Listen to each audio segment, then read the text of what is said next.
सिखाते हैं कि अगर तेरे में डर लगने का स्वभाव है, तू डरता है, बात बात में रात में घबराता है, तो रोज 5 मिनट तू शेर का, सिंह का ध्यान कर, वो ऊर्जा तेरे में ट्रांसफर हो जाएगी। अगर तेरे में स्थिरता नहीं है, तू कांस्टेंट नहीं है, तू घड़ी घड़ी डिगता है, अडिग नहीं है तू, तो पर्वत का ध्यान कर, पर्वत की तरह तू सफल हो जाएगा। हम भी कई लोगों को रोज कहते हैं, अगर तुम व्यापार करते हो और तुमको लगता है कि व्यापार स्थिर नहीं है, काम स्थिर नहीं है, तो कई लोगों को मैं समझाता हूं कि व्यापारियों को अपने बैठक के पीछे पर्वत का फोटो लगाना चाहिए, क्योंकि आप जिस चीज को रोज देखते हो आप वो बनते हो। व्यापारी जो पर्वत के फोटो को अपने पीछे लगा के धंधा करता है, उसका काम पर्वत की तरह अड़िग और परफेक्ट स्ट्रॉन्ग हो जाता है, वो पर्वत की तरह निश्चल हो जाता है। ध्यान रखना, पर्वत को आपने देखा होगा,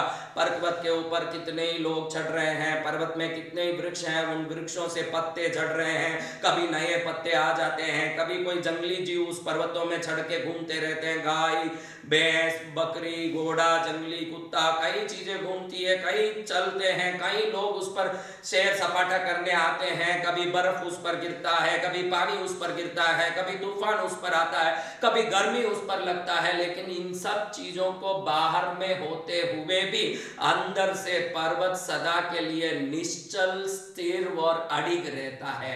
और जिसको अडिग होना है वो पर्वत का ध्यान करेगा, वो अडिग होगा। जिन जिन को घड़ी घड़ी काम बदल रहा है, जिन जिन के जीवन में कोई लक्ष्य नहीं मिल रहा है, नौकरियां बदल रही है या व्यापार बदल रहे हैं, जिनके सोच बदलते रहते हैं, जिनको हरदम कंफ्यूजन होता है, वो अपने जहां दृष्टि दिखे घर में वैसी जगह में या व्यापारिक स्थल में, जो व्यापारी हो तो व्यापारिक स्थल में बैठक के पीछे पर्वत का फोटो लगाएं, और जो व्यापारी नहीं हो, साधारण व्यक्ति हो, तो कई ऐसे पर्वत का फोटो लगाएं जो कंफ्यूजन वाला आदमी है, अस्थिर आदमी है, जो हरदम जिसका दिमाग, विचार, मन, जीवन सब भटक रहा हो, जिसका घर परिवार का ठोर ठिकाना नहीं हो।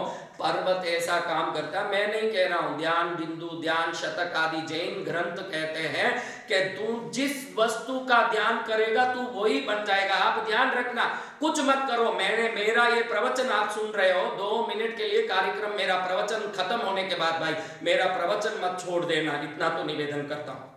अब मैं बोल रहा हूं, आप चालू करोगे प्रवचन बिगड़ेगा। आप पहले मेरी बात सुन लो, फिर प्रवचन खत्म होने के बाद मैं बोलूं वो करना।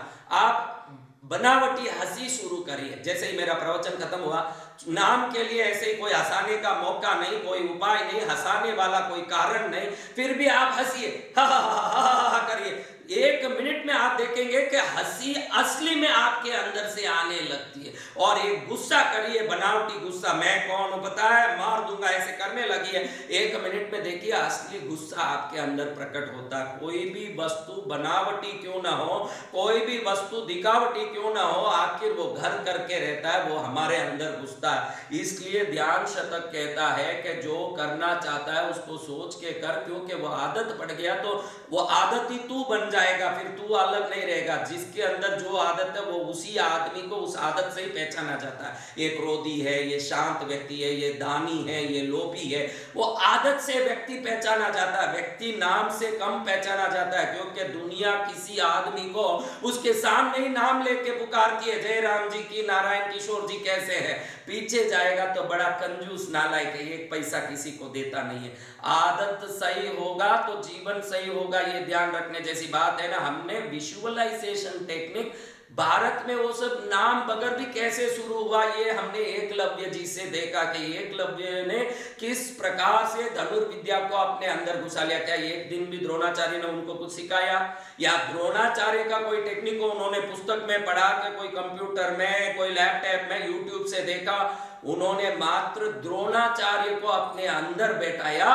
तो द्रोणाचार्य के साथ आजकल तो 1+1 गिफ्ट का फ्री का सिस्टम जैसे चलता है। जो द्रोणाचार्य को अंदर बैठाएगा वो धनुर्विद्या को भी साथ में बैठा लेगा, जो लक्ष्मी को अंदर बैठाएगा वो समृद्धि को भी साथ बैठाएगा, जो सरस्वती को अंदर बैठाएगा वो ज्ञान को भी साथ बैठाएगा। मैं इसलिए कह रहा हूं, कई लोगों को लगेगा कि लक्ष्मी की मूर्ति से समृद्धि का क्या संबंध है। अगर द्रोणाचार्य के मूर्ति से धनुर्विद्या का संबंध हो सकता है न, एकलव्य बिना सीखे उस धनुर्विद्या में पारंगत हो सकते हैं, तो लक्ष्मी के मूर्ति से भी कोई परम समृद्धवान इस दुनिया का राजा बन सकता है। ये द्रोणाचार्य के इस उदाहरण से हम समझ सकते हैं कि हम जिस वस्तु से जुड़ते हैं हम वो बन जाते हैं।